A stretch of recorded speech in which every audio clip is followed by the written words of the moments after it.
So I thought I'd end the show fittingly on the subject of divorce, seeing as it looks like Farage and Musk are going that way, because tomorrow it marks the so-called divorce day, when couples supposedly rush to lawyers after having tense Christmas festivities together.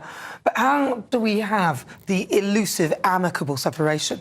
Well, no worries, stay here, because I'm joined by divorce coach Sarah Davidson in the studio. Sarah, nice to see you. Thanks for having me on again, Nana. And we've got good sort of colours, because they kind of blend with the background, which is good. Well, listen, lots of people have been spending a lot of time together over Christmas. They're fed up and sick of each other, watching the other one chew, listening to the other one breathe. How did they get rid of each other in a nice way? Well, there's lots of new ways, actually. The trends for 2024 have really shown a difference in the way people get divorced, and that is purely, I think, because of the cost of living crisis. People want to get divorced, but they can't afford to, which is why the divorce rate has plummeted over the last few years, actually.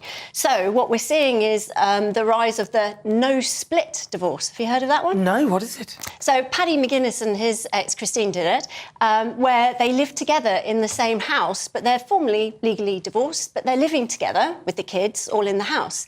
Now, I think that might work for them because reportedly the house is worth 2.5 million. Well, I was going to say, they've probably got one wing. You have that wing. It's probably effectively 10 houses all in one, but you'll have 5 and I'll have 5. Exactly. So you've got enough space not to see each other if you don't want to.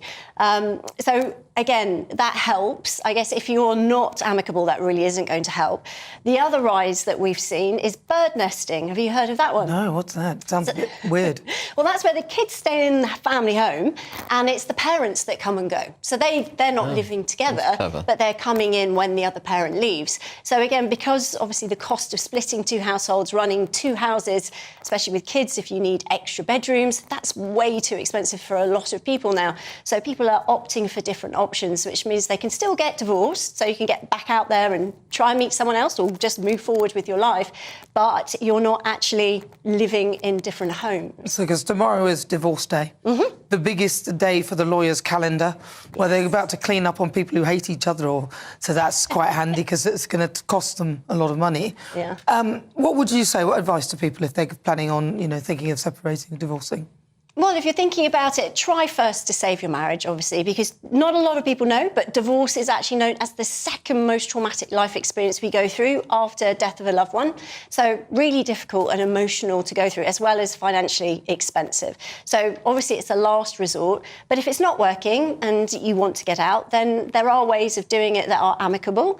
If you're divorcing someone that's not healthy, so toxic, narcissistic, abusive, then that is going to be a bit of a roller coaster of emotion. So get help, get support, and work out when you're going through it what you want from the future, because you cannot move towards something you can't see. So plan the future, get a vision of it, and that will really help you to move forward. I say don't get married in the first place. Madness after madness. Ben Habib, you've been divorced, haven't you? I have been divorced, and I completely endorse what Sarah says. If you can avoid it, don't do it. It's painful, it's expensive, it's emotionally tumultuous, and I had to give the nest away, which was at vast cost. So I recommend against divorce, and probably best not to get into marriage for fear of getting divorced. He's happily married. I love marriage, love family life. My wife earns more than me, so that helps. If we break up, I'll be the one pinching that. I'll be the one saying, look, 50-50, and +1 for me. She'll have to pay you for the kids as well, you see. That's it. Yeah, I never married them because I thought I'd worked that out and thought I don't fancy doing that. Sarah Davidson, such a pleasure. Thank you very much for coming in and joining me. Nana. Thank you so much. Well, listen, on today's show, it's been a busy one.